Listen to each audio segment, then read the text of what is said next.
Listo, salió el círculo rojo. Creo que sí.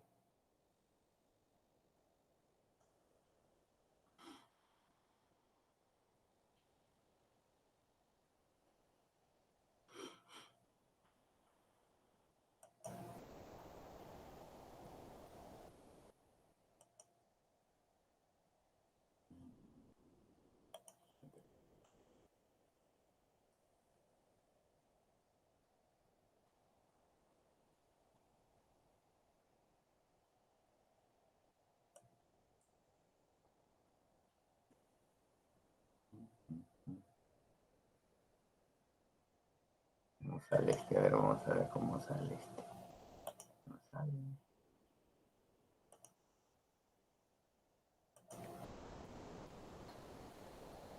Sí, cómo sale.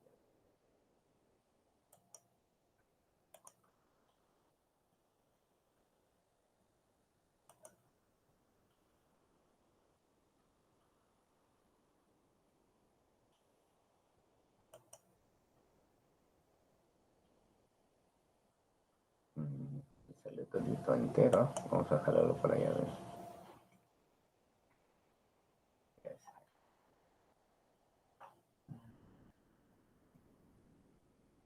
A ver, voy para abajo.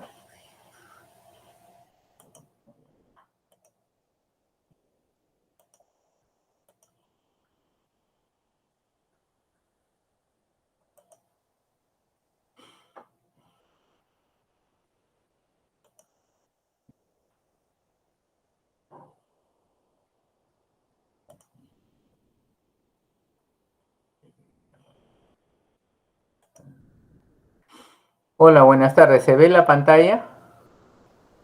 Doctor, buenas tardes. Sí se observa. Sí se observa, ya. Bueno, que yo no me veo. No los veo a ustedes tampoco, no sé por qué.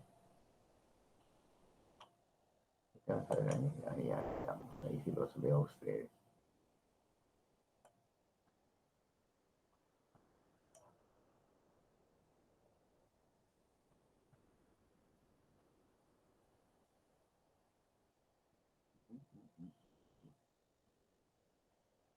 Pero tenemos a todos presentes.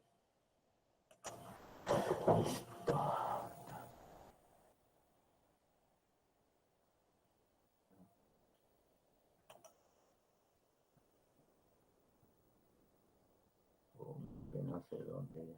Ahí yo voy, ya me fui.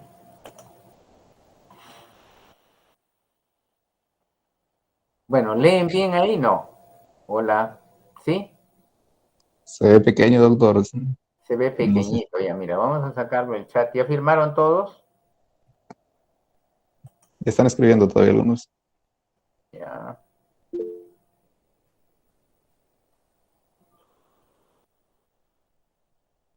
Está locao esto.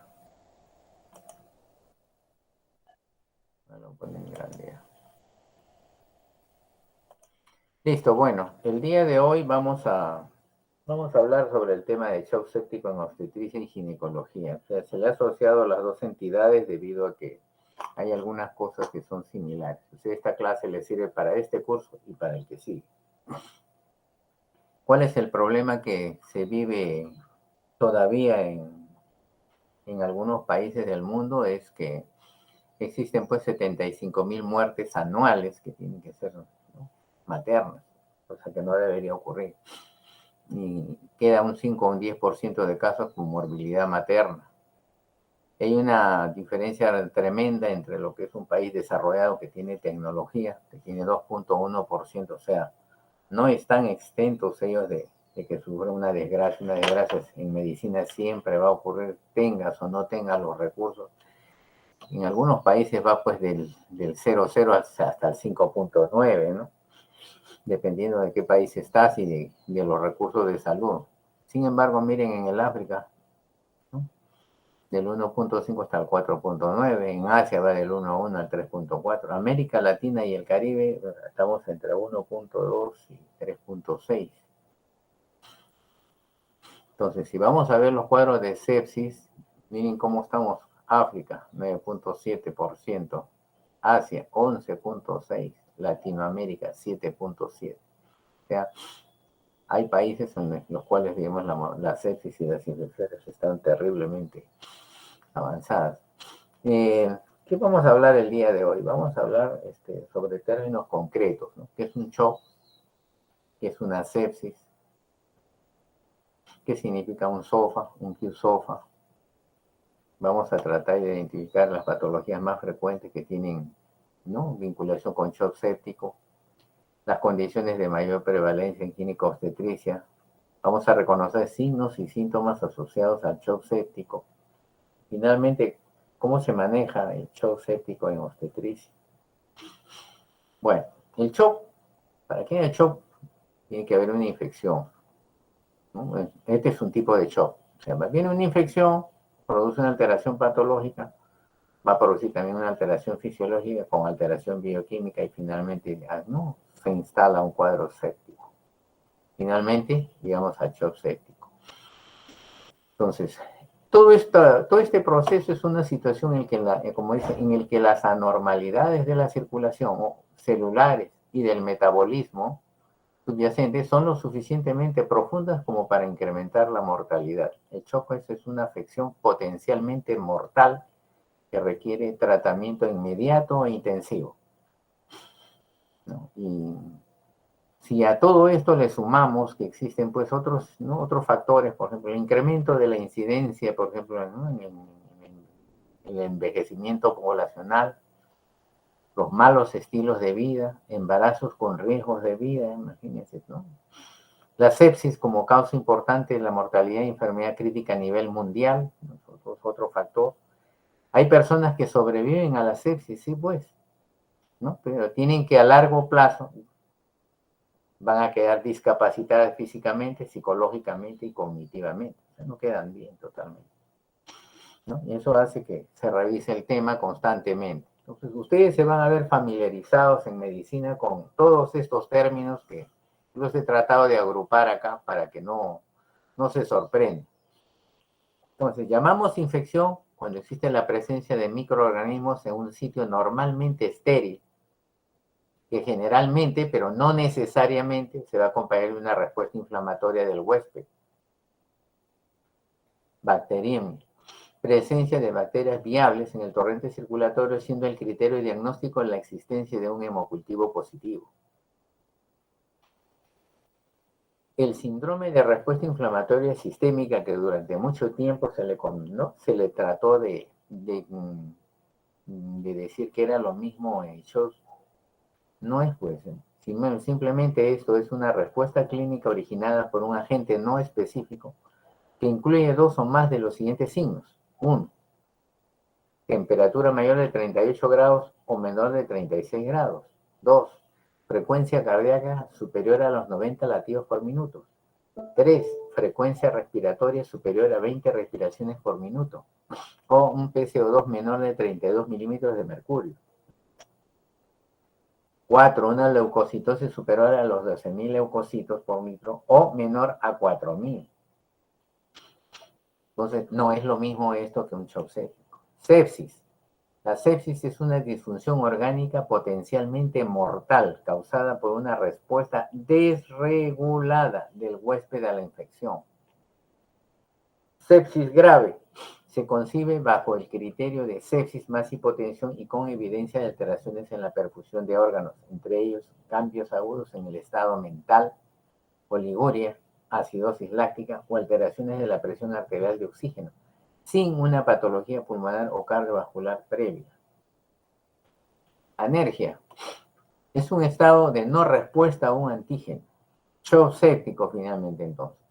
Es una situación en la que las anormalidades de la circulación celulares y del metabolismo subyacente son lo suficientemente profundas como para incrementar la mortalidad. No olvidar eso. Choque séptico refractario. Criterios de síndrome de sepsis con hipotensión de por lo menos 1 hora de duración y que no responde al tratamiento con líquidos o agentes vasopresores. Síndrome de difusión orgánica múltiple. Función alterada de un órgano en un paciente agudamente enfermo cuya homeostasis no puede mantenerse sin intervención. Muy bien, entonces, Si nos vamos a la economía, ustedes se van a dar cuenta, pues, que o tenemos una falla ¿no? en la vía respiratoria, o tenemos una falla cardiovascular, o tenemos una falla renal. Consecuencias, ¿no? Vamos a tener alteraciones en la respiración, alteraciones ¿no? en el ritmo cardíaco, como en las células, y vamos a tener probablemente una respuesta, pues, ¿no? en la vía urinaria. Por eso es que es, como dice ahí, una respuesta desregulada a toda infección. La infección, pues, ataca, pues, estos tres principales órganos. Desde hace mucho tiempo ha sido un problema tanto para los clínicos como para los usólogos, como para los especialistas, cómo enfocar este tema de sepsis, ¿no? Porque cada quien lo ve desde su punto de vista, pero había que ponerse de acuerdo. Entonces ustedes van a ver que en el 2001 se hablaba de los criterios del CIRS, que antes se los estaba mencionando, ¿no? O sea, la respuesta inflamatoria de un agente infeccioso, etcétera, etcétera. Pero había pobre validez discriminativa y pobre validez contundente. Entonces, con estas deficiencias, el año 2016 se volvieron a reunir todos los especialistas y concluyeron que sepsis es una disfunción orgánica que amenaza la vida, causada por una respuesta desregulada a la infección. El organismo no responde como debería ser. Existe también la activación temprana de mediadores pro y antiinflamatorios, así dañando sus propios órganos y tejidos, dando alteraciones no inmunológicas, cardiovascular, neuronal, hormonal, metabólica y coagulación.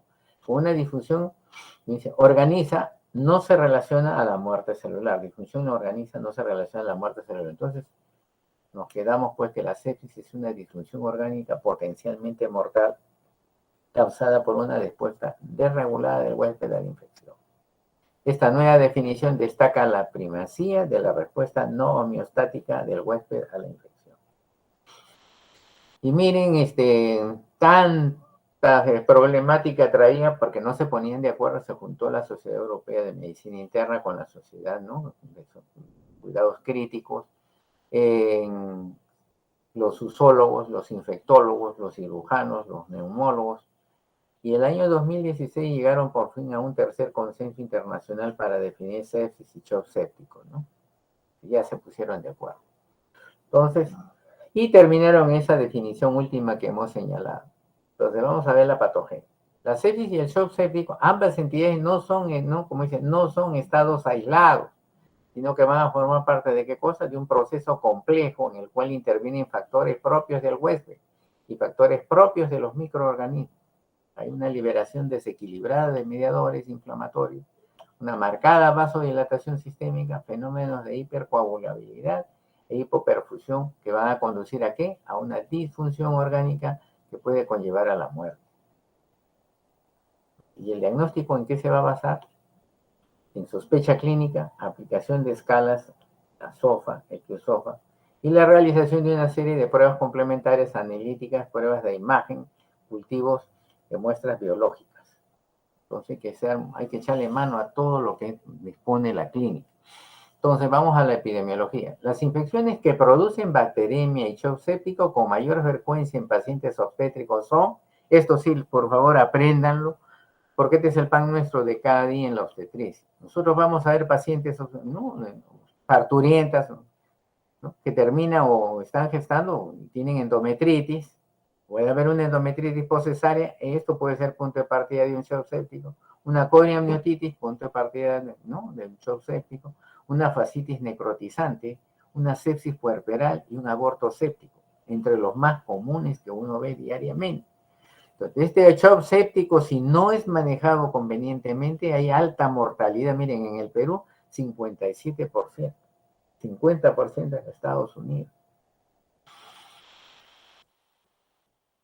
Vamos a ver qué causas de sepsis hay antes del parto. Miren, lo más común para ustedes, como yo les había dicho, es, acuérdense siempre que el peor enemigo de una gestante es las infecciones del tracto urinario.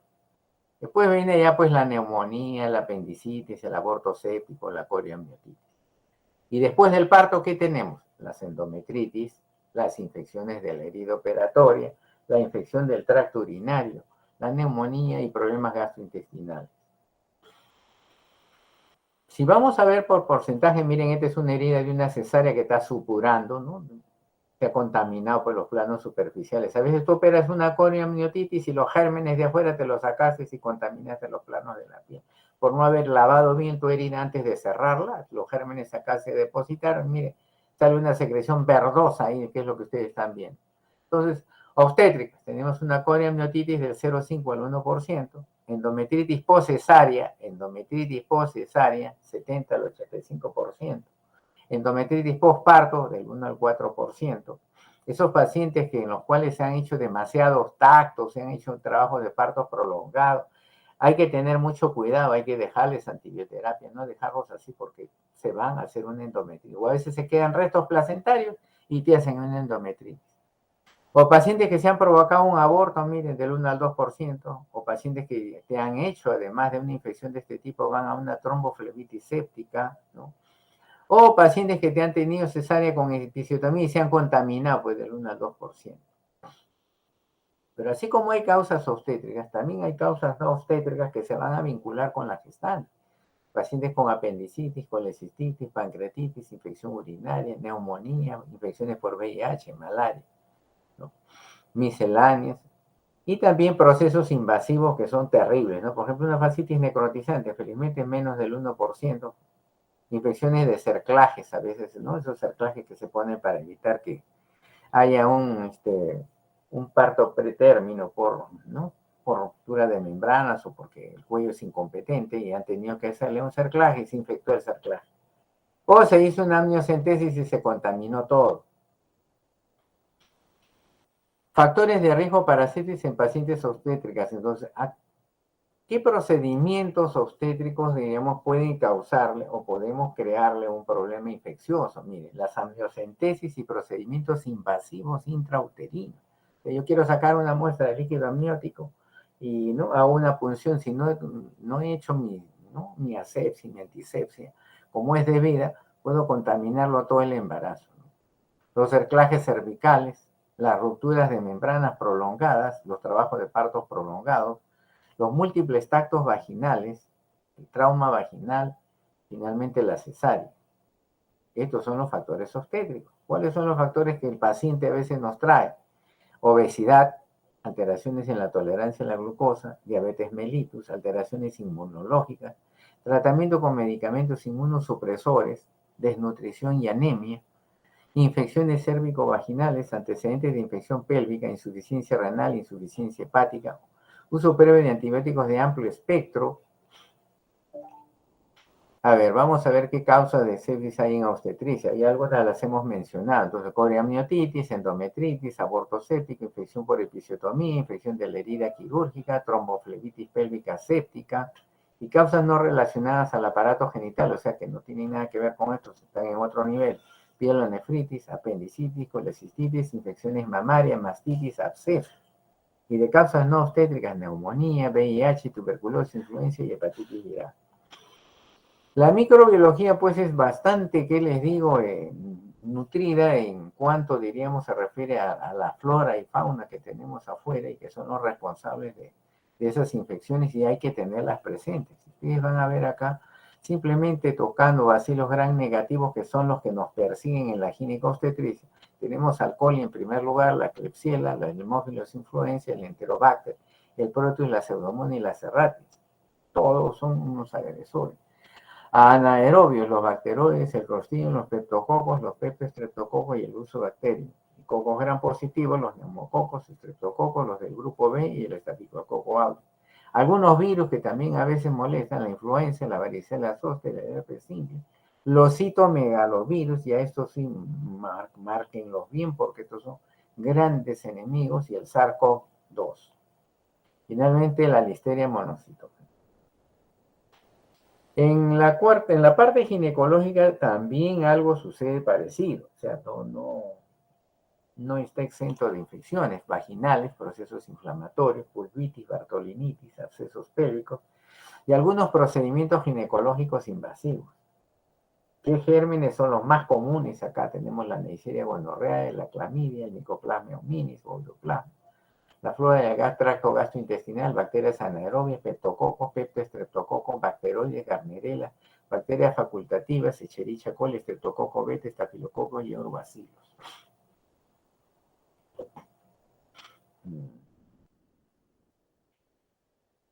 Voy a cortar un ratito porque tengo que marcar el intranet. Un ratito, por favor, ya.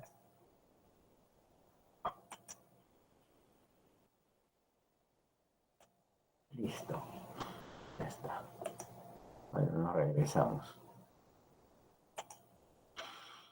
Ya, ahora sí. Bueno, ¿qué cosa es lo que vamos a ver? ¿Cómo se comporta la fisiopatología? Miren, acá tenemos los parámetros para un adulto normal de 70 kilos y acá tenemos para una paciente embarazada en segundo y tercer trimestre. Entonces, ¿qué pasa con la frecuencia cardíaca en una gestante en el segundo y tercer trimestre? Va del 10 al 30% en aumento. Ojo, presión arterial media no cambia. La presión venosa central tampoco cambia. La presión capilar en uña no cambia. El gasto cardíaco sí aún, ¿no? Va en aumento del 30 al 50%. ¿Cuál es el gasto común? 6.2. La resistencia vascular sistémica de 1200, mire, del 20 al 30% va a disminuir. Y la resistencia vascular pulmonar del 20 al 30% también disminuye. Esto es bien importante porque es bueno que ustedes sepan que uno de los parámetros por los cuales a veces se han olvidado, antes había los llamados postulados de Clifford, en el cual uno estudiaba el estradiol, cómo era el comportamiento del estradiol, y no se hablaba del alto riesgo. ¿Y eso qué significa? Miren acá, las concentraciones bajas de estradiol estimulan la respuesta inmunológica celular mediada por CD4 y el TD1, ¿no? Entonces, esto no debe bajar, pues. Si baja, miren lo que ocurre. Las concentraciones altas, ¿no?, promueven el aumento de la respuesta celular por linfocitos CD4 y TH2 y la inmunidad tumoral. Esto es en relación al estradiol. Miren con los progestágenos. Los progestágenos suprimen la respuesta inmunológica materna y alteran el balance entre los linfocitos TH1 y TH2. Y esto es lo que sucede al final prácticamente del embarazo, cuando va a arrancar un trabajo de parto. Pero también te está avisando de que es un signo de peligro. No te está diciendo que las cosas están bien. Este es un cuadro que les permite a ustedes conocer los mecanismos de defensa del hospedero. Pues a ver, ¿qué cosa tenemos, no, de mecanismos de defensa? Tenemos un componente humoral, una inmunidad mediada por células, un sistema fagocitario y un complemento. Esto que va a originar una respuesta inflamatoria, ¿no?, vascular, celular o humoral. ¿Y qué va a hacer esto? Va a crear los mecanismos de contención y de resolución. Esto es lo más importante. No se olviden de este cuadrito. ¿Cuál es la fisiopatología del choque séptico? Bueno, la piedra angular del estado de choque es una deficiencia en la perfusión a nivel tisular. Acuérdense ustedes, deficiencia en la perfusión a nivel tisular. ¿Qué cosa va a condicionar? Cambios bioquímicos citotóxicos. La lesión celular posteriormente se va a manifestar como una disfunción tanto circulatoria como funcional de diversos órganos, lo que acentúa cambios tisulares iniciales, estableciéndose así un círculo vicioso que finalmente va a llevar a una falla orgánica múltiple. El choque séptico comparte los principios del estado de choque, aunque tiene ciertas particularidades entre las que se van a encontrar la participación de endotoxinas bacterianas, ¿no?, el factor de necrosis tumoral en la patogénesis del choque y la acción de las citocinas y de los mediadores químicos de la inflamación en cambios vasculares y tisulares que establecen el estado de choque. Las citocinas, a través de la producción de los derivados de ácido araquirónico, de radicales de oxígeno y de diversas proteasas, ocasionan daño sobre las células endoteliales de los vasos sanguíneos. Como resultado, vamos a tener una reactividad menor de estas células a los estímulos adrenérgicos, con una utilización anormal del oxígeno, y esto va a conllevar a diversas alteraciones en la microcirculación, con afectación directa de la perfusión tisular y el desarrollo, ¿no?, subsecuente de un estado de choque. Y acá tenemos los mediadores celulares, tenemos a nuestro macrófago trabajando en fagocitosis, ¿no?, las citocinas proinflamatorias TNF y L1, el neutrófilo, que expresa en integrinas, la diapedesis con su infiltración tisular, tenemos el linfocito T, y tenemos mediadores, ¿no?, humorales, citocinas proinflamatorias, ¿no? Factor de necrosis tumoral, el IL-1, el IF-1 gamma, la fosfolipasa 2, el ácido araquidónico, la ciclooxigenasa y la acetiltransferasa, las prostaglandinas y los leucotrienos, el factor activador plaquetario.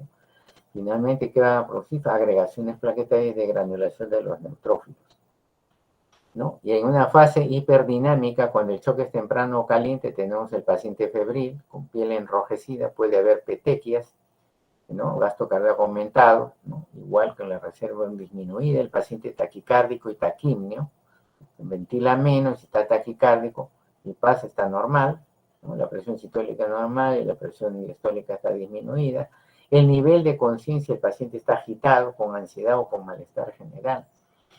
En cambio, en el shock, este es el shock caliente. En el shock frío, es el tardío, la temperatura es inferior, las respiraciones son más rápidas, pero superficiales, el gasto cardíaco es bajo, ¿no?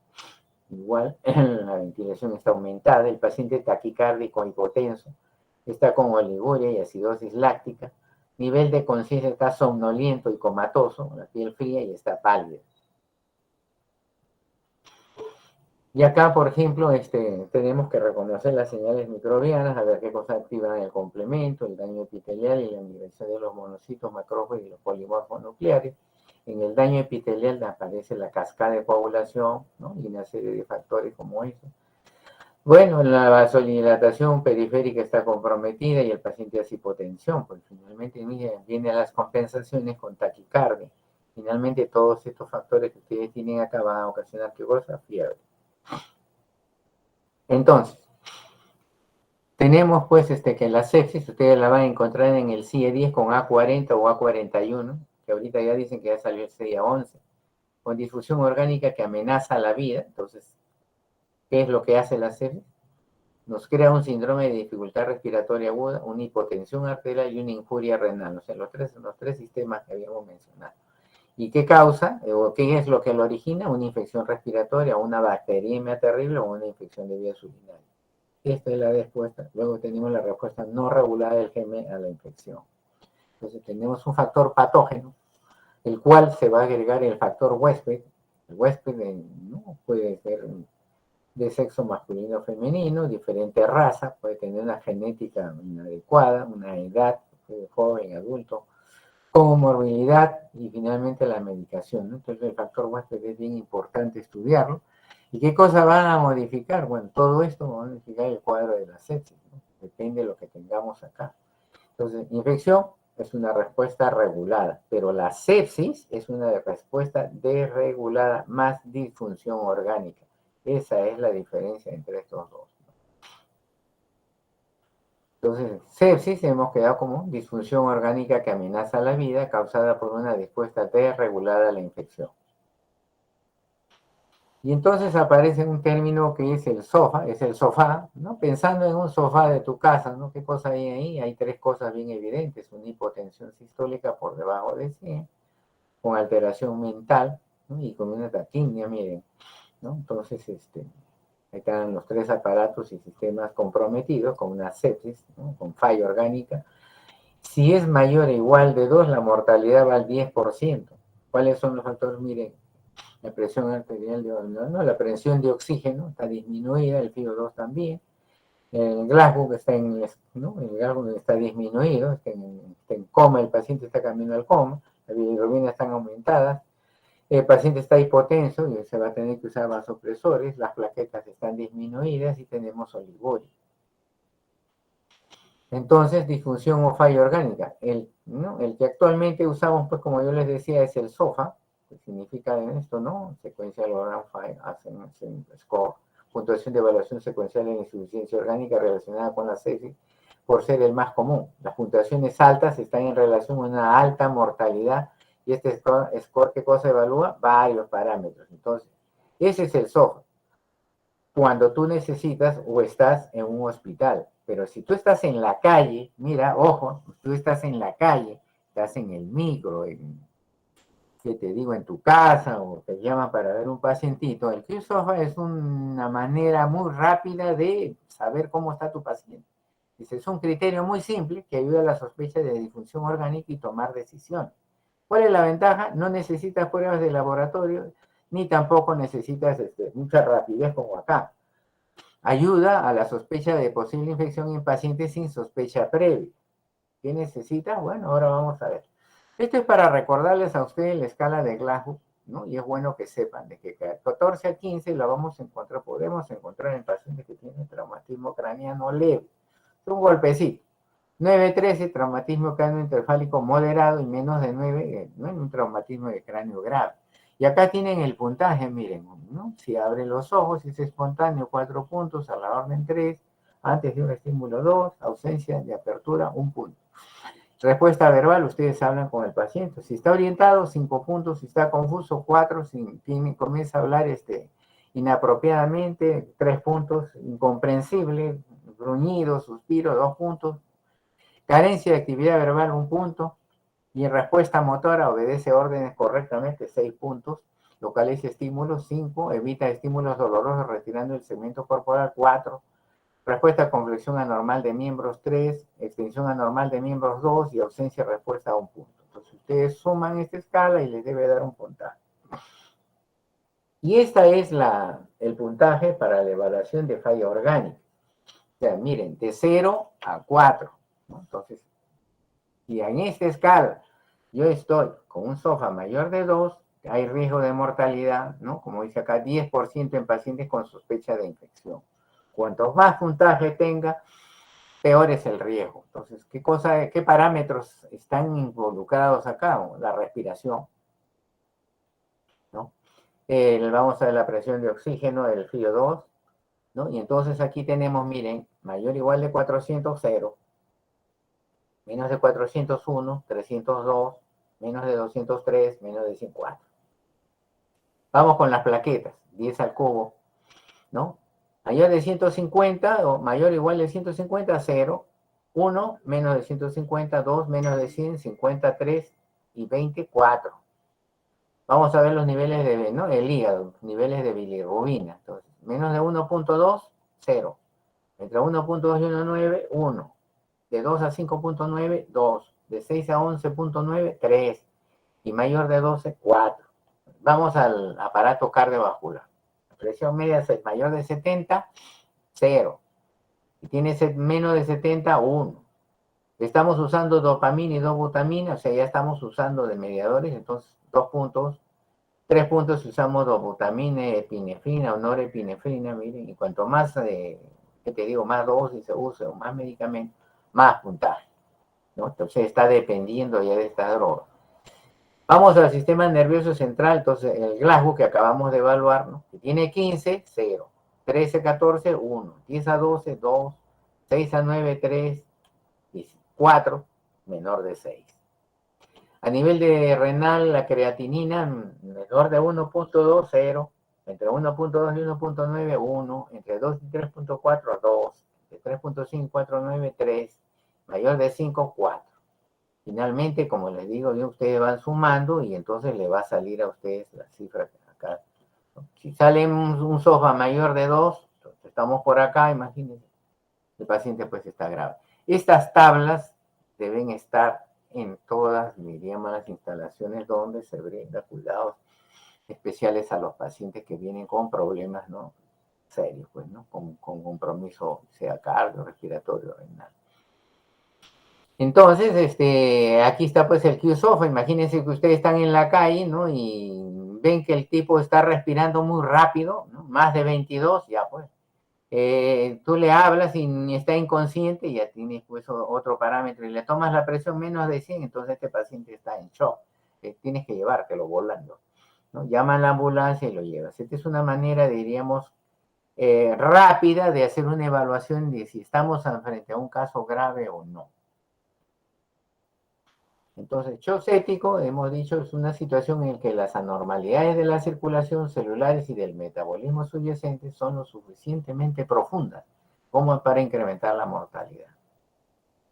En el 2001 el shock séptico era solamente la falla circulatoria aguda. En el 2016 ya comenzamos a diferenciar sobre lo que es disfunción cardiovascular por sí sola y considerar todas las anormalidades celulares. Entonces aparece el shock séptico, ya tenemos si está refractario a fluidoterapia, si realmente está séptico el paciente, Hay necesidad de usar vasopresores para tratar de mantener una presión media por encima de 65, o el paciente tiene lactato más de 2 milimoles por litro. Esto que me indica, ojo, este valor apréndanse, lactato más de 2 milimoles por litro nos está indicando que hay daño celular. Y esto es lo que hacen los intensivistas, le piden un lactato, ¿no? Entonces, si sale alto, miren, ¿no? Más del 40%, ¿no?, tiene mortalidad. Entonces, hay una asociación de hipotensión y lactato elevado, indican juntas una disfunción celular y cardiovascular y se asocia a alta mortalidad. No olviden eso. Lactato por encima de 2, con presión, ¿no?, con hipotensión severa. Juntas nos están diciendo que hay una disfunción celular muy seria y que probablemente el paciente no va a soportar. Shock séptico, entonces, es una sepsis más un paciente que necesita pues vasopresores, ¿no?, con presiones de mayor o igual de 65 milímetros de mercurio, o tiene lactato con niveles, miren, esta es otra cifra, mayor o igual de 18 miligramos por decilitro. Este es en otra unidad, ¿no?, pero es bueno que ustedes lo aprendan, ¿no? Y ojo, en ausencia de hipovolemia. Entonces, disfunción o falla orgánica. El que actualmente se usa es el SOFA, como habíamos quedado, puntuación de la evaluación secuencial de una insuficiencia orgánica. Puntuaciones altas están en relación a una alta mortalidad. Y el score va a evaluar varios parámetros que ya los hemos pasado, ¿cierto? Y el nuevo Q-SOFA, ¿no?, criterio simple que nos ayuda a sospechar de una disfunción orgánica y tomar decisiones rápidas. ¿Cuál es la ventaja? No necesitas laboratorio y rápidamente se puede usar. Le ayuda a la sospecha de una posible infección en pacientes sin sospecha previa. O sea, paciente que te lo encuentras en el camino, como dice. La aplicación práctica de algunos criterios en pacientes con sepsis y shock séptico. Bueno, yo tengo un paciente que tengo sospechas, ¿no? O sea, le acabo de hacer el diagnóstico por Q-SOFA y entonces, si la cosa está seria, hay que evaluar la evidencia de la disfunción de los órganos. Yo estoy pensando que aquí hay una disfunción, entonces, si hay realmente, sigue el SOFA, entonces, vamos a ver. Si no es SOFA, monitorear la condición clínica, reevaluar para una posible sepsis si está clínicamente indicado. Pero si el paciente sí tiene una sepsis, entonces debe seguir el siguiente camino. A pesar de reanimación con líquidos adecuados, existe la necesidad de vasopresores para mejorar su presión, ¿no?, de 65 milímetros de mercurio. Y el lactato, si el nivel de lactato está por encima de 2 milimoles por litro, entonces sí está en un shock séptico verdaderamente. Acuérdense, o es milimoles o son los nanogramos que habíamos hablado por allá. ¿Qué pasa este Q-SOFA si no tiene nada? Si no tiene nada, lo monitoreas, lo reevalúas y simplemente está clínicamente indicado, ¿no? No hay problema. ¿Cuáles son las variables en el Q-SOFA? Frecuencia respiratoria, habíamos dicho, ¿no? El estado de conciencia y la presión. Si todo esto está bien, que es fácil evaluarlo, entonces, tranquilo. Pero si estamos en la variable SOFA, donde tenemos problemas con la presión, ¿no?, de oxígeno, el paciente está comatoso, tiene una presión arterial media baja, hay que administrarle vasopresores si no se muere, se cae la presión. Tenemos la creatinina sérica comprometida con una diuresis mínima, bilirrubinas elevadas y está con plaquetopenia, entonces estamos frente a un shock séptico. Hay otro algoritmo, ¿no?, en el manejo hemodinámico para sepsis grave o shock séptico. Aquí tenemos una sepsis con hiperpunción clínica de sepsis, con una presión, ¿no?, sistólica menor de 90 y una media menor de 65, con un lactato, miren, de 3 milimoles por litro. Lactato mayor de 3 milimoles por litro. Entonces, ¿qué hay que hacerle? A este pacientito le dan suplemento de oxígeno con ventilación mecánica si es necesario. ¿Cuál es el objetivo? Que sature mejor oxígeno, ¿no? Y entonces, ese por un lado, mejoramos la saturación de oxígeno, la ventilación, y por otro lado hay que comenzar el fluidoterapia. Entonces le pone un bolo de 20 mililitros por kilo de cristaloides o coloides. Lo ideal es usar cristaloides, acuérdense. Bueno, ¿Cuál es la idea? La idea es que la presión sistólica, bueno, si está menos de 90 o la media es menos de 65 y con un lactato de 3 milimoles, entonces tenemos que ponerle un catéter central y un catéter arterial, ¿no? Una presión venosa central menor de 8, entonces bolo de cristaloides o de coloides, la idea es levantarlo, ¿no? Una presión venosa central va a 8, ¿no? Va a una presión media y vamos tratando de mejorarlo, ¿no? Mejorarle la presión. ¿Con qué? Con vasopresores. ¿Qué usamos? Noradrenalina o dopamina, ¿no? Si a pesar de eso todavía tenemos problemas, vemos cómo está la sangre, si necesita sangre, ¿no? Tiene un hematocrito muy bajo de 30, hay que ponerle sangre, pues, ¿no? Entonces, ¿para qué? Para que me sature mejor el oxígeno. Entonces hay que ponerle dobutamina para tratar de mantener esa perfusión y tratar de, ¿no?, de que esto mejore. Entonces, ¿qué cosa hacemos? Le administramos dosis de esteroides, evaluando, ¿no?, la PSA, ¿no? Siempre va a requerir vasopresores. Si no los requiere, bueno, resucitación completa, establecer intervalos de reevaluación, ¿no? La cosa es que al final tú tienes que alcanzar todos los objetivos, ¿no? Y estos están los procedimientos que ustedes lo tienen acá en rosadito. Por el otro lado, vamos a ver que cómo es el comportamiento. Administramos dosis de esteroides, evaluamos la presión, ¿no? Si que requiere o no requiere vasopresores. Una vez que tú alcanzaste tus objetivos, tienes que ver si seguimos, ¿no?, dando la vuelta para tratar de recuperar. Pero la idea es completar todos estos pasos y ustedes van a ver por cada paso se va recuperando una función o tratamos de mantenerlo, ¿no? Parece que lo mantuviéramos artificialmente vivo. Bueno, el otro problema es el magnesio. Los síntomas están en estrecha relación con cifras plasmáticas. Por ejemplo, si se está administrando entre 4.8 y 7.2, más o menos entre 4 y 6 mil equivalentes por litro, el paciente va a tener náuseas, vómitos, exantema cutáneo, cefalea, hiporreflexia y letargia. Si está entre 7.2 y 12 miligramos, o sea, entre 6 y 10 mil equivalentes por litro, el paciente va a hacer hipotensión bradicardia, ensanchamiento del complejo del QRS y prolongación del intervalo PR-QT. Si estamos mayor de 12 miligramos por decilitro, o sea, mayor de 10 mil equivalentes, les puede hacer parálisis muscular, tetraplegia, insuficiencia ventilatoria, depresión respiratoria y apnea. Mayor de 18 miligramos por decilitro, o sea, más de 15 mil equivalentes, bloqueo auriculoventricular completo y asistólico. Finalmente, diagnóstico de hipermagnesemia. Entonces, la clasificación de la hipermagnesemia, el magnesio, miren, debe ser menor de 1.8 miligramos por decilitro. Entonces, yo tengo hipermagnesemia leve cuando estoy entre 2,4 y 4, moderada entre 4 y 4.9, y grave más de 5. Menos de 1.8 miligramos por mililitro. Esto es lo que ustedes tienen que aprenderse y grabarse.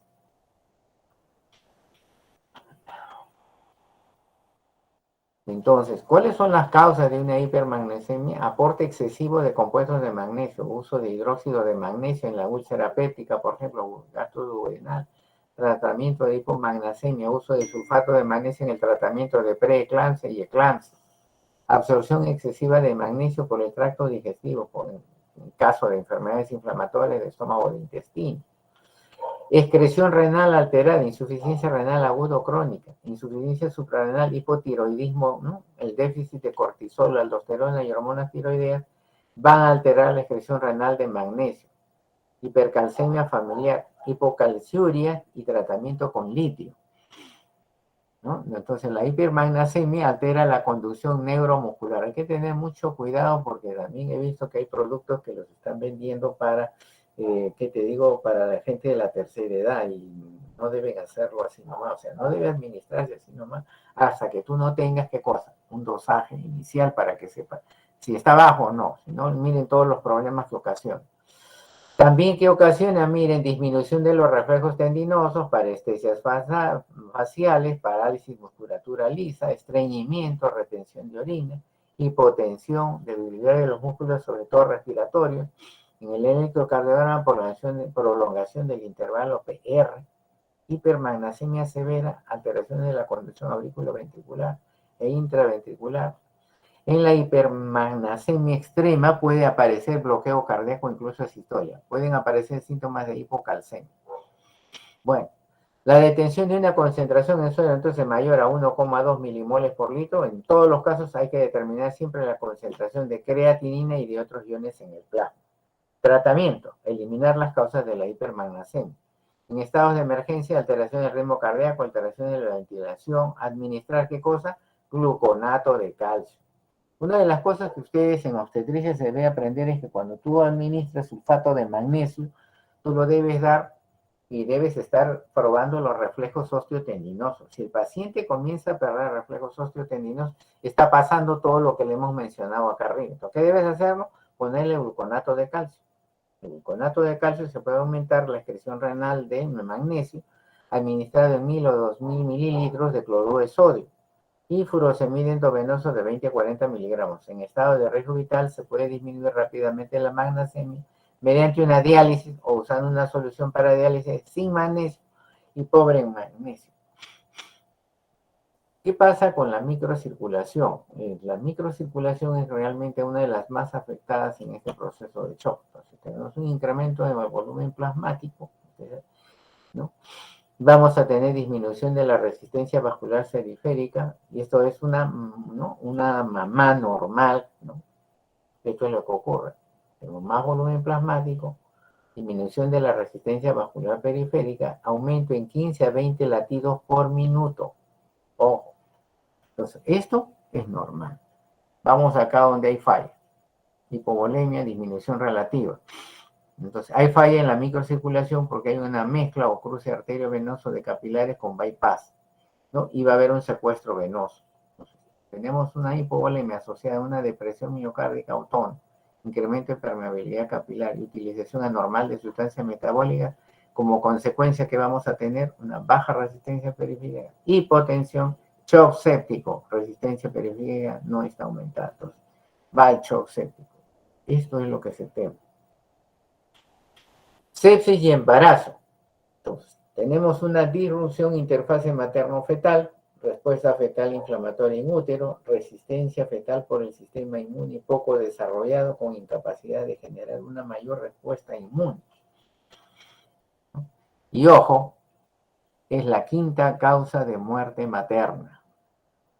Hay que tener mucho cuidado. La sepsis es la quinta causa de muerte materna. Pregunta de examen al residentado. Entonces, en la escala SOFA, ¿qué cosa nos interesa, no? O sea, este es un resumen de lo que ya hemos hablado, pero este es el caso de la gestante. Entonces, 0, 1 y 2, ¿se acuerdan?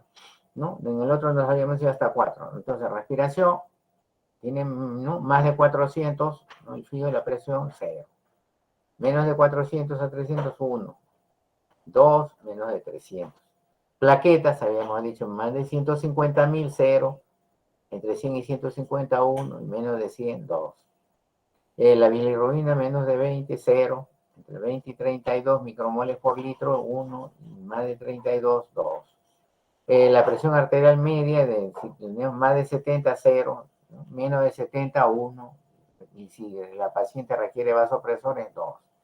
Sistema nervioso central, si la paciente está alerta, te contesta, etcétera, estamos muy bien, 0. No responde o responde muy poco, bueno, dependiendo de cómo la encuentres, ¿no? Igual la creatinina renal, ¿no? A ver, la tiene baja, no tengo los valores aquí.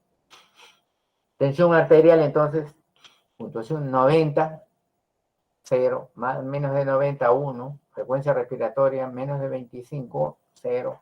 Más de 25, 1. Estado mental alerta, no alerta, somnolencia, 1.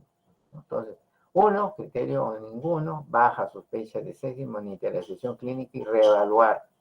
2 o más criterios, alta sospecha de sepsis, aplicar la escala SOFA, tabla 5, que ya hemos visto. Una puntuación del SOFA mayor de 2 refleja un riesgo de mortalidad global de aproximadamente un 10% de la población general. Compromiso materno-fetal. Vamos a ver el compromiso fetal. ¿Qué pasa con la temperatura materna de 38 grados? Equivale más o menos a 39.5 o más de temperatura cerebral fetal. O sea, ¿es beneficioso que la madre haga fiebre? No. Riesgo de encefalopatía fetal, 1.13 con fiebre, 1.58 cuando hace acidosis. O sea, hay que tener mucho cuidado con eso. Vamos con el compromiso materno. La meta de la respuesta inflamatoria es localizar y eliminar, ¿no?, los microorganismos. Los cambios fisiológicos enmascaran y agravan a veces la perfusión orgánica en sepsis. Síndrome de dificultad respiratoria, 50% de mortalidad, falla renal, 70%, SID, 75% de mortalidad, ¿no?, y 80% de mortalidad cuando la cosa es peor. Diagnóstico topográfico de la infección. Cuando ustedes tienen una paciente con sepsis, ¿no?, y viene por un problema que probablemente sea quirúrgico, tienes que hacer un diagnóstico topográfico de infección. Entonces, ¿dónde está el foco? Es la primera pregunta que tú te haces. Y en ginecobstetricia no es muy difícil pensarlo, porque uno de los focos, en este caso, sería el útero, en el caso de la gestante. Cuando solamente hay compromiso en la endometrial, uno va. Cuando hay compromiso con miometrio, uno ve. Infección que se extiende ya a nexos y parámetros, entonces aquí ya la cosa cambia. 2A, salpingitis, infección de trompa. 2B, absceso tubárico, tubo ovárico, infección de la trompa en forma de coloración purulenta involucral ovario. Esto hace recordar mucho la enfermedad pélvica inflamatoria, se parece muchísimo a la clasificación de la enfermedad pélvica inflamatoria. Miren ahora acá, 2C, celulitis pélvica, infección de tejidos blandos de la pelvis que rodean vagina y útero y se produce con diseminación linfática. O sea, acá tú no puedes estar pues pidiendo permiso, miren, la infección cada vez va siendo más severa y se te va fugando. 2D, tromboflebitis pélvica séptica, trombosis infectada con venas pélvicas y ováricas. Aquí si no actúas rápido se te muere el paciente.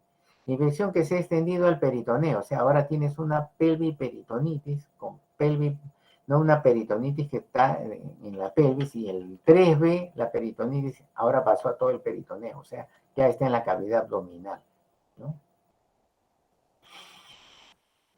Diagnóstico ginecobstétrico. Bueno, ¿dónde está la infección? ¿Es puerperal? ¿Es posaborto? ¿Es, no, infección en el embarazo? ¿Es una infección postquirúrgica o es una infección en paciente no embarazada ni postquirúrgica? ¿No? Entonces tú te preguntas. El embarazo predispone a 4 complicaciones obstétricas bien comunes, ¿no? El aborto séptico y la neumonía. Y postparto o postcesárea vamos a tener pielonefritis y coriomiositis. Estos son los más comunes y ustedes no deben olvidar, ¿no? Estos son los más comunes y frecuentes.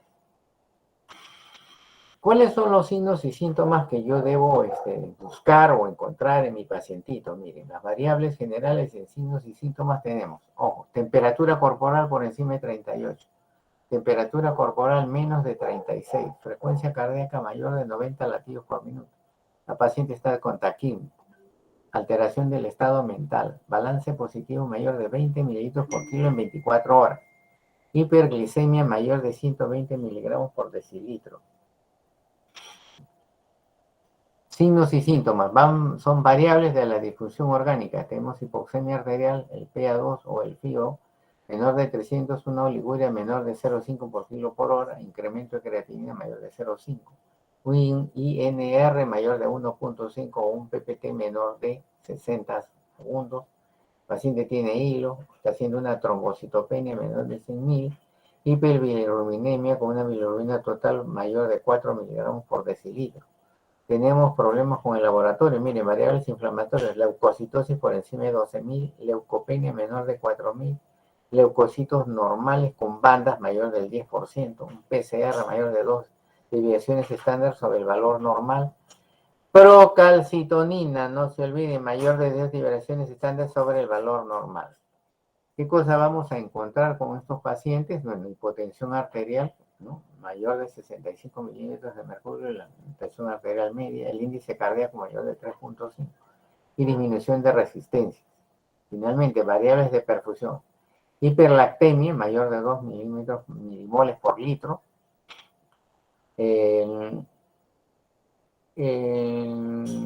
la saturación de oxígeno menor del 70% y aumento del déficit de base menor de 6. Las bases generales para el tratamiento de una sepsis grave. ¿Qué debo hacer ante una sepsis grave? En primer lugar, tengo que reconocer el cuadro séptico. No puedo pensar que esto es una cosa banal, por lo tanto tengo que tratarlo rápidamente. Soporte vital oportuno y adecuado. Drenaje del foco séptico debe ser factible. Y 4, tratamiento antibiótico efectivo, precoz y fuerte a la primera hora. con un espectro balanceado o amplio, con un plan de antibióticos a la medida. O sea, aquí no puedes estar pensando en que te voy a dar ampicilina, esas cosas. No, no, no. Tú tienes que pensar en lo mejor que hay y lo mejor que tengas. La reanimación precoz efectuada dentro de las primeras 3 horas va a mejorar el pronóstico de la sepsis grave y del choque séptico. Si tú quieres que viva, tienes que actuar rápido y en simultáneo todo. No uno por uno, no, en simultáneo. Entonces, resucitación inicial y soporte hemodinámico. Entonces, antibióticos empíricos en la primera hora de diagnóstico, remover el foco séptico, o sea, si hay un absceso o no quiero que está infectado, hay que, ¿no? Y va a cirugía, entonces lo estabilizan y va a cirugía. Y de paso va las medidas de soporte para que no se le caiga la presión arterial. Y finalmente el manejo obstétrico. Entonces, durante las primeras 6 horas de resucitación, los objetivos del tratamiento serán, ojo, mantener los siguientes parámetros. Miren, presión venosa central en 8 y 12 y o de entre 12 y 15 milímetros de mercurio con ventilación mecánica. El paciente está monitorizado. Presión arterial media por encima de 65 milímetros de mercurio. Gasto urinario mayor de 0,5 mililitros por kilo por hora. Saturación venosa mixta de oxígeno, 65%, o venosa central, 70%. Es el grado de recomendación 1B. Seguimos con la resucitación. Se recomienda orientar la reanimación para normalizar el lactato en pacientes con niveles elevados de lactato como un marcador de perfusión tisular. Ya dijimos que el lactato es un marcador vital. ¿Ya? No, en pacientes con sepsis grave o choque séptico se debe realizar reanimación con líquidos durante la primera hora de tratamiento con como soluciones de cristaloides. Inicialmente un bolo de 30 mililitros por kilo en carga o de 500 a 1000 por litro para mejorar la precardia, postcardia y la contractibilidad cardíaca. Luego continúa la administración de líquidos cristaloides de acuerdo a monitorización de signos vitales maternos, oximetría de pulso, monitoreo hemodinámico central y de la diuresis. Se debe vigilar el riesgo del desarrollo de edema pulmonar. Mucho cuidado con el edema pulmonar. Ahora sí, entramos a la terapia de líquidos. Se recomienda soluciones cristaloides, no olviden esto, como líquido de elección inicial en la resucitación de la sepsis severa y el gasto. Nivel de evidencia 1B. Se contraindica el uso de coloides, nivel de evidencia 1D, miren, ojo con esto. Se sugiere uso de albúmina en la resucitación inicial con líquidos, cuando los pacientes requieren cantidades considerables de cristaloides, nivel de evidencia 2C.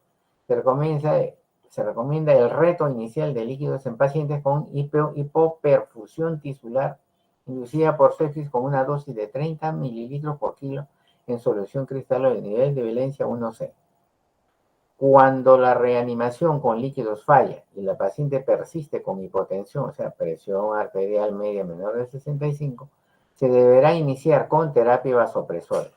Los objetos de esta medida son restaurar la presión tisular efectiva y normalizar el metabolismo celular. Las evidencias objetivas de la mejoría en la perfusión tisular incluyen el aumento de la uresis, mejoría en el llenado capilar, mejora del estado mental y la estabilidad, sobre todo del estado fetal. El tratamiento con fluidos para la sepsis grave, acuérdense, cristaloides como la opción inicial de fluidos en la reanimación de sepsis severa y choque septicémico. Grado 1B, evitar el uso de la oxietilamidón para la reanimación con fluidos de sepsis severa y choque septicémico. Grado 1B. Terapia con vasopresores. Se recomienda iniciar la terapia con vasopresores para alcanzar una presión media de 65 milímetros de mercurio cuando ha fallado la terapia de reanimación con líquidos cristaloides. Se recomienda que la noradrenalina como el vasopresor de primera elección, grado de recomendación 1B. La vasopresina a dosis bajas no se recomienda como único vasopresor inicial en el tratamiento de la hipotensión inducida por sepsis. Deben reservar dosis de vasopresina superiores al 0.03 y 0.04 unidades por minuto para un tratamiento de rescate. Cuando no logremos una presión arterial media adecuada con agentes vasopresores. Se sugiere la dopamina como un agente vasopresor alternativo a la noradrenalina solo en pacientes seleccionados. Por ejemplo, pacientes con bajo riesgo de taquiarritmias o bien que cursan con bradicardia absoluta o relativa. Finalmente, se recomienda que las dosis bajas de dopamina no se utilicen para la protección renal. Grave recomendación 1. Terapia con inotrópicos. Se recomienda el uso de la infusión con dobutamina hasta 20 microgramos por kilo por minuto, sea administrado o adicional al vasopresor cuando haya, ojo, disfunción de miocardio, en presencia de elevación de presiones de llenado cardíaco y baja salida y eyección cardíaca.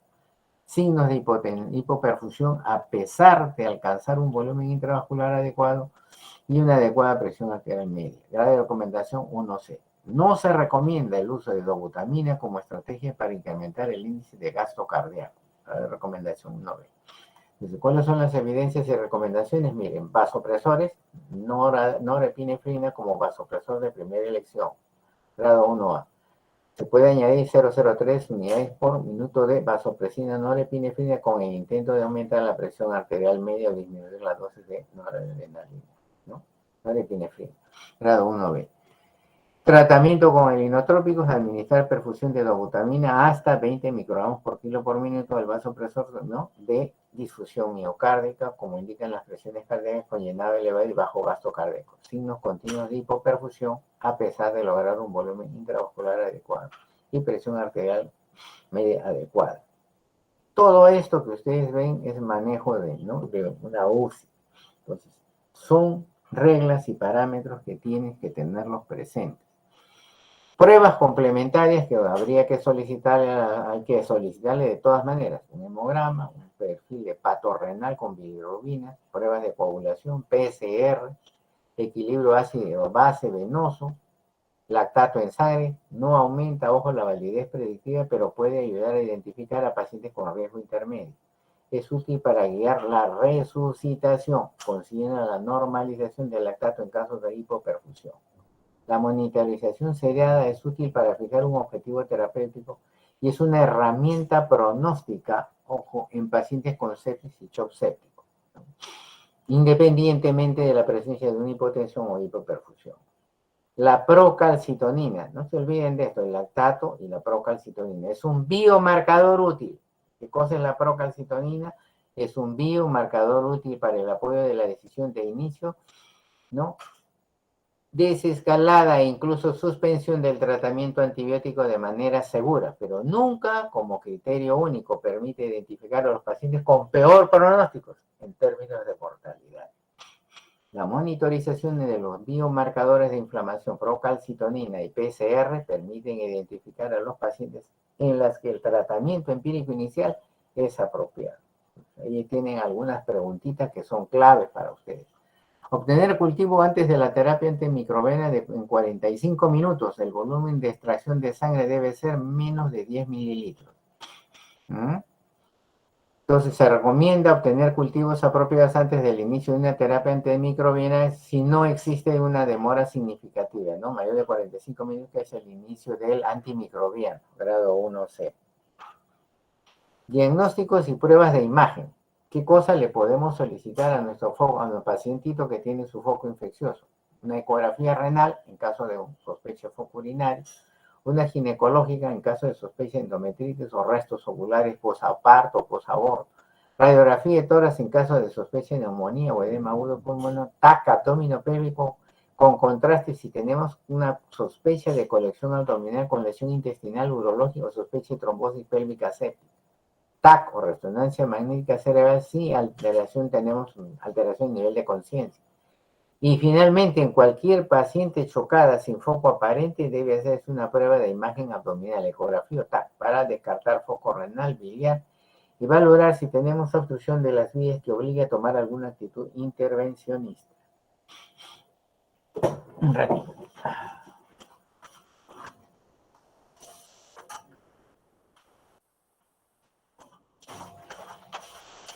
Me quedé sin luz. Antibióticos. El inicio de la administración del esquema de antibióticos deberá ser endovenoso y dentro de la primera hora. Grave recomendación 1B. El tratamiento empírico con antibióticos debe incluir uno o más fármacos con actividad contra todos los probables patógenos y que penetren en las concentraciones adecuadas a tejidos en los que se presume son la fuente de la sepsis. Reglamentación 1B. Los patógenos más frecuentes que causan estos problemas son las bacterias gram negativas, el El régimen antimicrobiano debe ser revalorado diario para prevenir el desarrollo de resistencia bacteriana y reducir la toxicidad y los costos. Nivel de evidencia 2B. Se debe llevar a cabo un esquema de desescalamiento de la terapia antibiótica tan pronto se conozca el perfil de susceptibilidad. Grado de recomendación 2B. Las infecciones en pacientes obstétricas tienden a ser polimicrobianas. Siempre en ginecología y en obstetricia tenemos esa norma de que toda infección es polimicrobiana. Y muchos de estos microorganismos son parte de la flora vaginal normal. Los microorganismos más frecuentes está el estreptococo grupo A, B, C y Escherichia coli, los proteus, la Klebsiella, el estafilococo aureus, el enterococo fecalis y bacterias anaerobias como el Bacteroides fragilis, los streptococcus, SP. Cualquier tratamiento antimicrobiano elegido debe proveer cobertura de amplio espectro de bacterias gram positivas, gram negativas y anaerobias. Entonces, por ejemplo, un choque séptico con endometritis, bueno, la clásica que se manejaba en ginecología era usar clindamicina 600 a 900 endovenoso cada 8 horas más gentamicina 160 endovenoso. Cefotetán, 2 gramos endovenoso cada 12 horas. Huertapemen, 1 gramo endovenoso, no, igual. Al tener 48 horas a febril, clindamicina de 450 miligramos cada 6 horas o se puede usar también metronidazol 500 miligramos cada 12 horas, completarlo hasta 14 días de tratamiento, ¿no? Si tenemos un foco conocido o antibiótico según protocolos establecidos, o si tenemos un foco compatible con absceso o colección, drenaje, no queda de otra. Si tenemos un foco desconocido, se puede usar meropenem de 1 a 2 gramos, ¿no? Cada 6-8 horas, administrando la primera dosis en 30 minutos y las siguientes en 4 horas. Más daptomicina, 10 miligramos por kilo, con 700 miligramos de dosis máxima. Hay viales de 500 y de 350, pero hay que tener cuidado porque ahí no cuesta baratito. Y el Lindosolid, 600 miligramos, ¿no? Endovenoso, cada 12 horas. Si es alérgico a la penicilina, se le puede dar Astronam 1 a 2 gramos cada 6-8 horas. Administrar la primera dosis en 30 minutos y las siguientes en 3 a 4 horas. Más amicacina, 1 gramo cada 24 horas. A valorar en pacientes con insuficiencia renal, ¿no? Con el endovenoso o fosfomicina, 2 gramos endovenoso cada 6 horas. Valorar la sobrecarga de sodio que puede producirse en pacientes con hipertensión arterial. Hay que tener cuidado con los hipertensos, ¿no? O pacientes que tengan insuficiencia cardíaca o ascitis, que van a tener que requerir un ajuste en los casos de insuficiencia renal, ¿no? Más daptomicina, 10 miligramos por kilo con 700 miligramos como dosis máxima. Hay viales de 500 y de 350 o el Lindosolid de 600 miligramos cada 12 horas endovenoso. Control de las fuentes de infección. Se recomienda el diagnóstico anatómico específico para el control de una infección, así como la intervención para el control de la fuente de la infección dentro de las primeras 12 horas, ¿no? Grado 1C. Se recomienda también utilizar la vía quirúrgica percutánea para el drenaje de fuentes de infección. Si los dispositivos, ojo, los accesos venosos intravasculares son la posible causa de la sepsis severa o el cuadro, deberán de ser removidos lo más pronto posible, ¿no? Y establecer otro acceso, ¿no? Vascular. Cuando se requiere un control de la fuente de un paciente septicémico severo, se debe utilizar la intervención efectiva asociada con el menor traumatismo fisiológico. Por ejemplo, se puede hacer un drenaje percutáneo, ¿no? O sea, no necesita hacer tremendo corte cuando puedes hacer un drenaje percutáneo en lugar de, ¿no? Drenar quirúrgicamente un absceso. Un drenaje percutáneo y con ecografía sale muy bien. Entonces, manejo quirúrgico. ¿Cómo, no, se debe manejar a esta situación? Entonces, hay que remover el foco. ¿Cómo hacerlo? Para eso tenemos el diagnóstico topográfico y el procedimiento. Entonces, en el caso de las endometritis, le grado uterino. Miometritis, hay que hacer histerectomía abdominal. Absceso tubovárico, salpingectomía o salpingofarectomía. Tromboflebitis pélvica, resección de los infundibulum pélvicos. Periperitonitis, laparotomía con excisión de órganos. Hay que evitar el mayor deterioro fisiológico y el desarrollo de la disfunción orgánica múltiple si se correlaciona con la mayor probabilidad de morir. Terapia de apoyo, ¿no? y sostenimiento. Entonces, en una fase de mantenimiento, ¿no? Monitoreo fetal y uterino, ventilación pulmonar no protectora, tromboprofilaxis, esquemas de control de glicemia menor de 180. Hay que prevenir que no nos vaya a hacer una úlcera gástrica o por estrés, hay que reajustar los antibióticos de acuerdo a la evolución y transfundir hemoderivados si son necesarios. Prevención de la infección respiratoria. Bueno, aquí el gluconato de clorhexidina oral hay que hacerle una buena limpieza al paciente diario de orofaringeo para reducir el riesgo de este tipo de infecciones, sobre todo en pacientes que tienen sepsis severa, porque pueden ir a una neumonía. Mantenimiento y uso de insulina. Inicialmente los pacientes deben someterse a una evaluación de la glucemia cada 4 horas. Ojo, cada 4 horas. ¿No? Pregunta de examen. Grado de recomendación 1C. Evidencia y recomendaciones. Entonces, comenzar con la dosis de insulina cuando 2 niveles consecutivos de glicemia son mayores a 180 miligramos por decilitro. Este enfoque protocolizado debe tener un objetivo. ¿Cuál es? ¿No? Va a tratar de bajar la glicemia pues de 180, ¿no? Aquí tienen ustedes las pausas, cómo se debe dar, ¿no? Entonces acá no le damos nada cuando está entre 60 y 160, pero si va por encima 200, 240, 280, 320, 500, entonces ustedes acá tienen una escala cuántas unidades de insulina dar. Más de 350 hay que ponerle la insulina ya endovenosa. Uso de esteroides en sepsis. Los corticosteroides, no utilizar, ojo, hidrocortisona, ¿no? Endovenoso en pacientes con choques septicémicos si la reanimación con fluidos y vasopresores es capaz de restaurar la estabilidad hemodinámica. De no poder lograr ese objetivo, sugerimos solo hidrocortisona endovenosa, una dosis de 200 miligramos por día. 200 miligramos por día. Entonces, considerar la hidrocortisona en adultos, ¿no? En shock séptico, con hipotensión remanente, y si es que no hay una respuesta a los vasopresores. Entonces, hidrocortisona de 50 miligramos endovenoso cada 6 horas, ¿no? Por 5 a 7 días. No hay estudios que contraindiquen su uso en el embarazo. No hay literatura que contraindique el uso de esteroides para maduración pulmonar en pacientes estética con sepsis. ¿Estamos de acuerdo? Listo. Y como dice acá, bueno, si queremos hacerle una maduración del feto, habrá que administrarle, pues, ¿no? Betametasona 12 miligramos intramuscular, ¿no? Cada 24 horas, 2 veces. O dexametasona 6 miligramos intramuscular cada 12 horas, ¿no? Por 4 dosis. Eso es lo que se recomienda. Transfusión de paquetes globulares.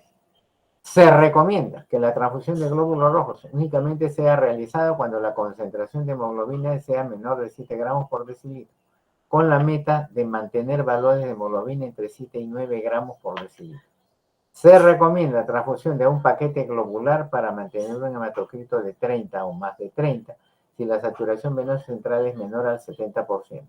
El uso de plasma fresco congelado no debe ser utilizado para coagulopatías, ¿no? En la ausencia de sangrado o planeación de procedimientos invasivos. No se recomienda el uso de antitrombina para pacientes con choque séptico, ¿no? Ojo. En pacientes con sepsis severa, el uso de plaquetas se recomienda como administración profiláctica cuando las cuentas son menores de 10.000, ¿no? milímetros al cubo. En la ausencia de sangrado aparente, se sugiere una administración profiláctica cuando la cuenta es menor de 20.000. Si el paciente tiene un riesgo significativo de sangrado en pacientes con cuentas plaquetarias mayores a 50.000, se recomienda transfusión de plasma fresco congelado si se planea realizar algún procedimiento quirúrgico o algún procedimiento invasivo. Ventilación mecánica. Emplear un volumen corriente de 4 a 6, ¿no? mililitros por kilo de peso corporal, predicho en pacientes con, ¿no? con CIR, inducido por sepsis, ¿no? grave recomendación 1A. Se sugiere que en los pacientes con CIR las presiones mesetas o presión platino deben tener un límite superior a un pulmón inflado, pasivamente menor de 30 centímetros de agua. Grave recomendación 1B. Se recomienda que la presión positiva al final de la expiración se utilice para evitar el colapso alveolar al final de la expiración. Ventilación mecánica en síndrome de dificultad respiratoria aguda inducido por sepsis. Se recomienda el volumen, como hemos dicho, de 6 mililitros por kilo de peso corporal, predicho en pacientes con síndrome de dificultad respiratoria aguda. Terapia renal. Se sugiere que las terapias continuas de reemplazo renal, please, hemodiálisis intermitente, son equivalentes en pacientes con sepsis severa e insuficiencia renal aguda, ya que sus tasas de supervivencia a corto plazo son similares. El uso de terapia de reemplazo renal continuo puede facilitar el balance de líquidos en pacientes sépticos con inestabilidad hemodinámica. Gran recomendación 2B. Si la depuración de creatinina es menor de 30 mililitros por mililitro, entonces recomendamos el uso de dalteparina o alguna otra forma de, bueno, de anticoagulante que posea un grado bajo de metabolismo renal u OFH. Prevención de trombosis venosa profunda. Los pacientes con sepsis grave deben tener prevención con fármacos para la tromboembolia venosa. Debe lograrse con heparina subcutánea de bajo peso molecular en comparación con la heparina no fraccionada 2 veces al día. ¿Cuáles son los criterios para que un paciente obstétrico ingrese a UCI? Hay unos criterios, ahora los usólogos han puesto pues una barrera, una valla que tiene. ¿Quiénes van? Paciente que es hipotenso con lactato sérico, ¿no? PCR en emisión, el lactato que se le sube requerimiento de soporte vasopresor o inotrópico. Esto no lo pueden dar afuera, tienen que darlo en una unidad. Respiratorios, pacientes con edema pulmonar, con ventilación mecánica y asegurándole la vía aérea. Pacientes renales, con diálisis e incremento de creatinina. Pacientes neurológicos con alteración de conciencia, convulsión. Misceláneos, pacientes que tienen acidosis no corregida y con hipotermia. Tabla de cálculo de riesgo relativo de la mortalidad materna asociada a sepsis en unidad de cuidados intensivos de adultos. Entonces, falla orgánica, manifestación, bueno, cardíaca, hipotensión, ¿no? Neurológica, coma, encefalopatía. Respiratoria, síndrome de dificultad respiratoria aguda. Hematológica, hemólisis, sí, leucocitosis. Renal, creatinina mayor o igual a 1.2. Hepática con bilirrubinas totales mayores de 2, transaminasa por encima de 70, más de 12 horas de shock sin tratamiento, lactato mayor de 4. Bueno, estos son para manejar pues en una unidad, no es para tenerlos afuera, ¿no? Sobre todo los que están con problemas, ¿no?, de estabilidad. Criterios entonces mayores: necesidad de ventilación mecánica, a UCI. Shock sin respuesta inicial al tratamiento y necesita vasopresores, a UCI. Hiperlactemia persistente a pesar de fluidoterapia. Aquí tienen esto, no se vayan a olvidar. Acá están los dos valores, miren. Hiperlactemia mayor de 2 milimoles por litro o 18 miligramos por decilitro. Y tienen los dos valores. Fallo multiorgánico, insuficiencia renal aguda o oligonuria. Necesidad de técnicas de depuración renal. Disminución del estado de conciencia a pesar de una correcta oxigenoterapia. No mejoría clínica a las 3 o 6 horas de iniciado el tratamiento. Estos son los criterios mayores. Y hay unos menores como frecuencia respiratoria mayor de 30, o con una presión de oxígeno, y el FiO2 de 20 miligramos por decilitro, infiltrados multilobulares en pulmón, confusión, desorientación, disminución del nivel de conciencia, uremia por encima de 20 miligramos por decilitro, leucopenia menor de 4.000, trombocitopenia, ¿no?, menor de 36, ¿no?, de 36 grados, bueno, aquí es plaquetas. Hipotensión con necesidad de disminución agresiva de fluidos. Criterio de diagnóstico de sepsis. Bueno, esto ya es un resumen prácticamente que ustedes deberían tenerlo presente, ¿no? ¿Cuáles son las variables? Temperatura mayor de 38, menor de 36. Frecuencia cardíaca mayor de 90 latidos por minuto. Frecuencia respiratoria mayor de 20 respiraciones por minuto en adultos y con un estado mental alterado. ¿Cuáles son las variables inflamatorias? Frecuencia de leucocitos de 12.000 a más, menor de 4.000 o con más del 10% de formas inmaduras. Un PCR en plasma por encima de 2 desviaciones estándar sobre el valor normal. Procalcitonina por encima de 2 desviaciones estándar sobre el valor normal.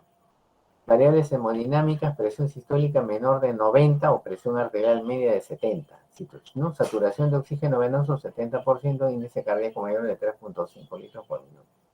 Variable de difusión de órganos: presión arterial, ¿no?, sobre fracción inspirada de oxígeno, ¿no?, menor de 300. Gas urinario de 0,5 mililitros por kilo. Incremento de la creatinina serum mayor al 0,5.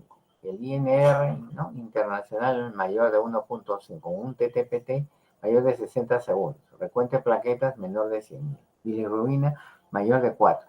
Variable de perfusión tisular: hiperlactemia, otra vez mayor de 2 milimoles por litro y restar rellenado capital, ¿no? O livideces. Y este es el estándar que no se lo voy a leer porque este es un estándar que lo hace MINSA y ustedes lo pueden buscar. MINSA tiene publicado esto, donde ustedes deben marcar acá los valores que van encontrando, ¿no? Todo el proceso que ustedes van manejando y lo que van poniendo y lo que van sacando.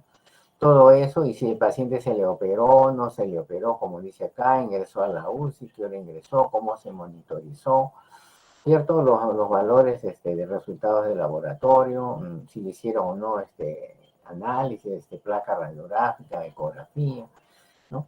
Y si, qué tipo de shock se trata y si usaron, ¿no?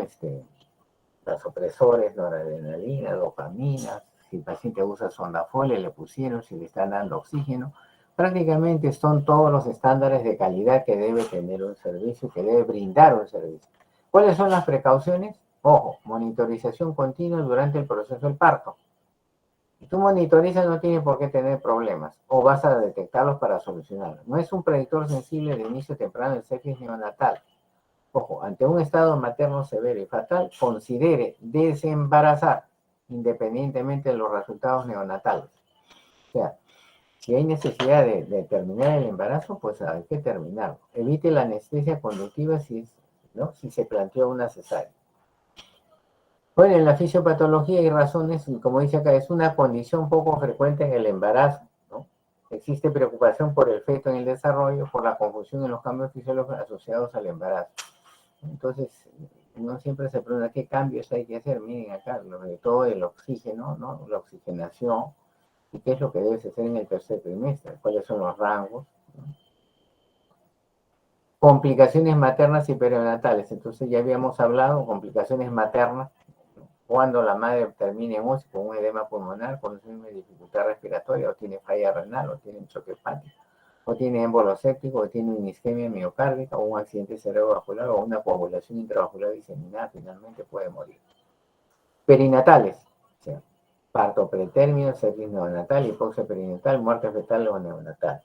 Por lo general esto va, ojo, a los servicios de UCI maternas, no va a una UCI común.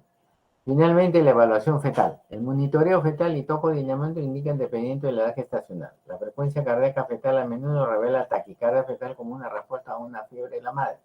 Por otra parte, la variabilidad de la frecuencia cardíaca fetal puede ser mínima o ausente, a menudo con presencia de desaceleraciones. El monitoreo tocodinámico puede revelar taquisistolia como resultado de la irritación del miometro por miometritis infecciosa.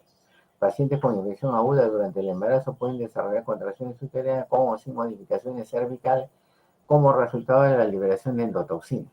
En general, la mayoría de los pacientes responderán a la hidratación y contracciones se resolverán después de un tratamiento. Sin embargo, en ocasiones se puede desarrollar un verdadero trabajo de parto prematuro con dilatación cervical, lo que va a requerir la indicación de un tratamiento tocolítico. Una preocupación con el tratamiento tocolítico en pacientes con sepsis es el aumento de riesgo de desarrollar edema pulmonar y particularmente si se usan beta-antagonistas. En algunos casos, como embarazos con edad gestacional menor a 34 semanas, se recomienda el tratamiento tocolítico con sulfato de magnesio para darle tiempo a la administración de corticosteroides para el beneficio fetal, ¿no? Entonces, esto ya lo hemos hecho en la magnesemia y terminamos.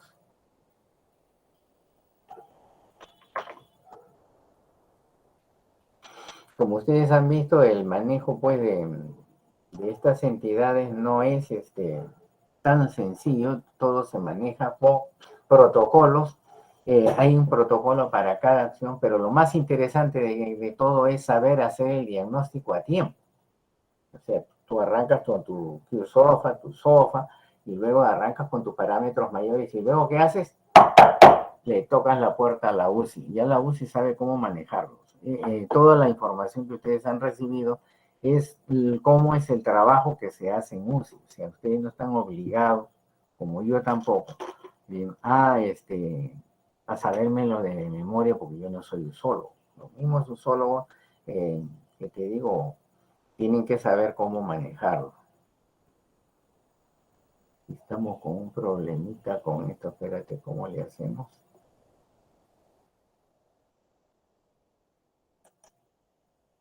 Ya está.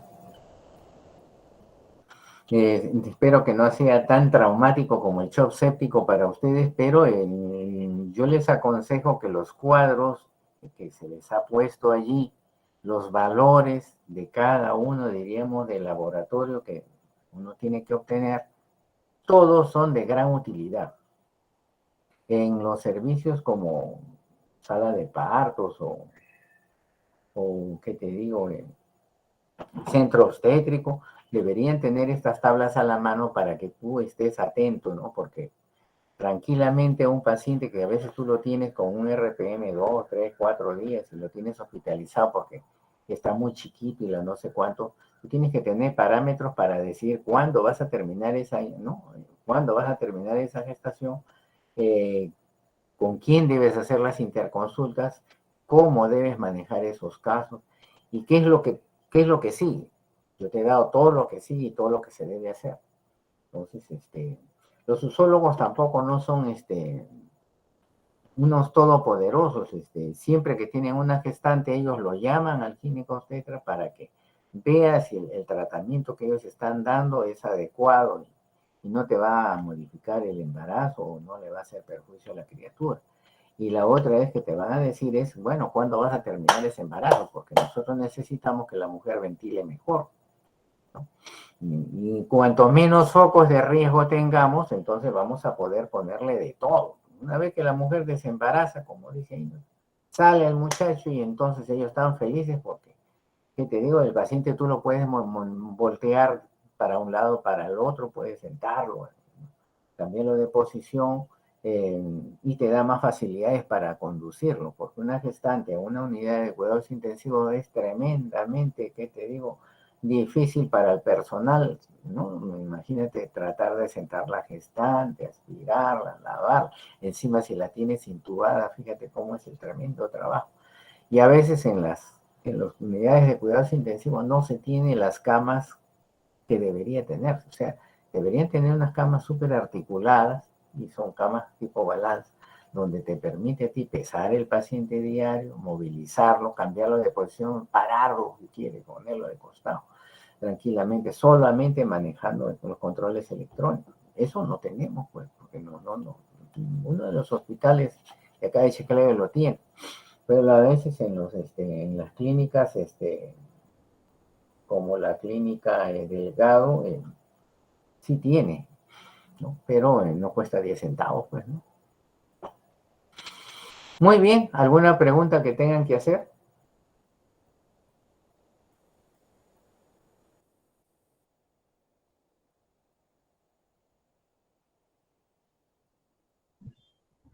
Al parecer no hay preguntas, doctor, sino que algunos chicos ya se están retirando porque tenemos examen y hay doctores que nos han citado desde las 6:40 y ya pues. Entonces vamos parando Bien. de una vez la grabación. No sabía, ustedes, cada vez que me toca